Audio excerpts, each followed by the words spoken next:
Honorable Albertine Asikidana ò ní sọ bẹ́ẹ̀ kó má ṣe bẹ́ẹ̀. Àwọn ọmọlé ìwé pàtẹ́wọ́ lọ́pọ̀lọpọ̀ látàrí ìgbésẹ̀ eléyìí tí ọmọlé ìgbìmọ̀ aṣòfin náà tí ó gbé. Àwọn ibi tó jẹ́ dùn ọkàn ará ìlú eléyìí tí wọ́n sọ lójoojúmọ́ yálà lórí rédíò àbẹ́lẹ̀ tí wọ́n ti fi ti ara wọn gbọ́ lásìkò ìpolongo ìbò èyí tó wáyé kọjá ni wọ́n lépa rẹ̀ láti rí pé àwọn ṣe àgbéyẹ̀wò tó tọ́ àti ètò yẹ tí wọ́n sì ń gbìyànjú àti dá wọn lóhùn. Àwọn èèyàn sọ wípé kálá àti nírú ẹni báyìí lóye látìgbà tí ó ti pẹ́ ó ṣe ṣe kí ìjọba ìbílẹ̀ ti ìlú Àjàwọ̀rẹ̀ kó ti kúrò ní ipò tí ó wà kó ti tẹ̀ sí ọwọ́ iwájú. Àsìkò ètò ìdánwò ti ń súnmọ́ tilé. Honorable Asikidana Albertine aya Fagbohun gbìyànjú láti lọ ṣe àwọn nǹkan amáyédẹrùn èyí tí wọ́n lè fi ṣe àwọn eré ìdárayá ní àsìkò tí ètò ìdánwò náà bá ń tẹ̀síwájú tí ó gba ọ̀pọ̀lọpọ̀ àwọn ilé ẹ̀kọ́ èyí tó wà nílùú ìpínlẹ̀ ní ètò náà ti wáyé. Lásìkò tó ń sọ̀rọ̀ ọmọlẹ́gbọ̀n aṣòfin náà dúpẹ́ púpọ̀ lọ́wọ́ àwọn ọ̀gá àgbà iléèwé ọ̀hún tí wọ́n ṣe takuntakun látìgbà tí ó ti pẹ́ eléyìí tí òun sì ti rí pé ìgbésẹ̀ àti fún àwọn ní ìdánilẹ́kọ̀ọ́ tí ó péye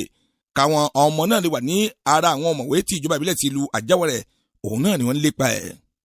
Ọmọlẹ́gbọ̀n aṣòfin Honorable Asikidana Albertine aya Fagbohun lórí ìrìn náà wá sí ilé ẹ̀kọ́ alákọ̀ọ́bẹ̀rẹ̀ ti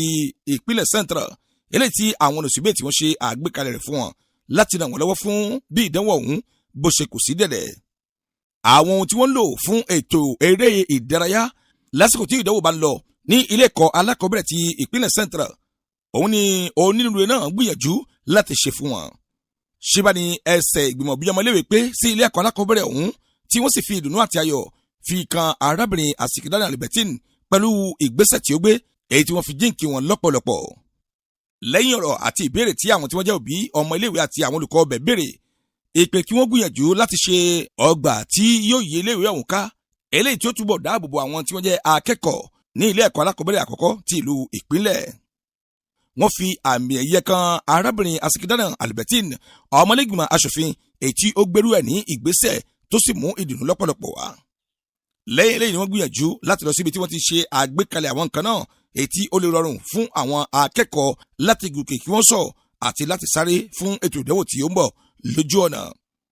Ọmọlẹ́gbìmọ̀ aṣòfin kò ṣàì fi ìdùnnú ẹ̀ hàn ẹgbẹ́ láì tí wọ́n ṣe lẹ́nu ọ̀pá gbòǹgbòǹ iléeṣẹ́ wa. Ẹ bá rí mi líbí lẹ́nì ìjọ díẹ̀ wá lọ lé àwọn ìdí rẹ̀ tẹ́ iléèwé náà líbí wọ́n parapọ̀ kọ́ ké sí mi fọ́lí nǹkan dí sí àwọn ọ̀nà iléèwé náà líbí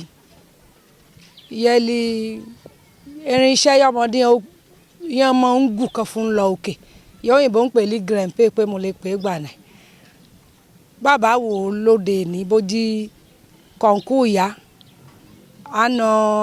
examen police ní gendarmerie gbogbo ohun ti jẹ́ kọ̀ǹkù yé àwọn ọ̀kàkí ìhun yẹ̀wò sílẹ̀ ní ọlọ́jẹ́ gbòǹgbò pàtàkì bọ́ọ̀lù ìkọ̀ǹkù lè kò lè grandpa dáadáa ẹ̀ jábọ́ ìyẹ́ mo sì gbọ́ àwọn ìfọ̀lílé ìwé náà ọ nídìí ẹ̀ ni mo bá ta ṣàṣà fọ̀lí examen ti sọ mọ́ ọyẹ fúnkẹ́ ṣe fúnkẹ́ gbé wá lọ sí ọwọ́ ilé ìwé náà torí kò ṣàwọn téèpù lọ́fẹ́ lò gbogbo village ó wà lábẹ́ àṣẹ arrondissement ìpínlẹ̀ ibi lọmọdé wọn ṣe examen fúnkẹ́ lè wúlò fún wọn ìdí nìyẹn ìfúri mi líbí èlé ni torí iṣẹ́ yà gbà nẹ̀ àsọ fún ọmọ ìlú fọ̀lí a ṣe iṣẹ́ àgbọ̀hún yé ẹ̀dùn ọkà ará ìlú àbá tí ń gbọ́ ìwọ̀nba lè mọ̀ ṣe ọmọ ṣe ìlú náà fún un lọ síwájú nìyẹn ìtorí ẹ̀lẹ̀ fúri mi líbí èlé ni mọ́bí ọtí wọ ọ̀nà ìsù examen títí lẹ́yìn tí náà san examen ti dé n kò sì gbẹ́dọ̀ wá bí fún sọ títí fún má ba ọmọ ilé wọn fúnra mọ̀ gbẹ́dọ̀ bá wọn fúnra ń ṣe ẹ̀kọ́ fún wọn torí ẹ̀kọ́ nínú ẹ̀kọ́ náà làwa náà tẹ̀lé títí kọfúdébí yẹ̀ délé ni. Ìpàwọ́ fífi hàn àti ìdùnnú lọ́pọ̀lọpọ̀ ló bá àwọn ọmọ akẹ́kọ̀ọ́ tó wà ní ilé ẹ̀kọ́ alákọ̀ọ́bẹ̀rẹ̀ ti ìpínlẹ̀ Central èyí tí wọ́n fi ń dunnú wípé àwọn ní màmá ní ìgbẹ́jọ́ pẹ̀lú oore ńláńlá ilé tí wọ́n ṣe fún wọn tó sì ti wà nínú ìtàn láti àkókò ìlọ. Fífi orúkọ Honorable Asikidana Albertine sí orí àwọn irin èyí tó jẹ́ ti eré ìdárayá tí wọ́n ṣe lọ́lọ́kọ̀ ọ̀jọ̀kan tí ó lè ràn wọ́n lọ́wọ́ fún iṣẹ́ tí wọ́n fẹ́ ṣe láìpẹ́ láì jìnnà yìí ló mú kí àwọn akẹ́kọ̀ọ́ ọ̀hún máa dunnú lọ́pọ̀lọpọ̀.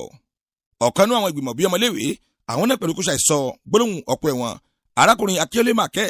lẹ́nu ọ̀pá gbogbo ohun iléeṣẹ́ wa. wọ́n dúpẹ́ lẹ́dọ̀ honorable gidi ó ní kan ti sọ síwájú ilé ìwé yìí san d'examen ẹ̀sán pọ̀ ń di ẹ̀ ẹ̀yin ló sì lè bá ní wọ ìsàn náà ẹ̀yin lọ́ ní chloroquine òwe ní bàkínà ẹ̀ lè fún bá ní wọ ìsàn náà ọlọ́run sì ṣe èmi yẹn ògùn bàbá pè yín ìjẹ́lẹ̀ pé yín dìsín yẹ́ ti dá wa lóhùn ọ̀nà yẹ́ fẹ́ máa gbàkẹ́mọ́ fún dání lóhùn kàn ní dí ilé ìwé náà ọ̀pọ̀ náà làkàn bá bú sí líbi kò sì ní ìpàkà à ń tọrọ ìrànlọ́wọ́ lákúnlẹ́dọ̀ yín níbi yẹ́ bá bẹ̀rẹ̀ àwa náà kàn ní kéyìn líbẹ̀. Honorable Albertine Asikidana ti wá sọ pé àwọn ó gbìyànjú láti numijé ọ̀pọ̀lọpọ̀ àwọn èèyàn nù pẹ̀lú àwọn ìdọ̀kọ̀ tí àwọn ti gbọ́ lásìkò tí àwọn ń polongo ìbò níjọba ìbílẹ̀ ti ìlú Àjáwọ̀rẹ̀ àti ẹkùn ìdìbò kọkànléní-ogún. Abudu Ọláníjà ló ṣe àkójọpọ̀ ìròyìn yìí Kásùmù Ìṣọ̀lá tó ń jábọ̀ ìròyìn fún iléeṣẹ́ Ọ̀sọ́lọ̀ TV. Ọ̀sọ́lọ̀ TV. ìmọ́lẹ̀ gbogbo ọmọ ànàgó.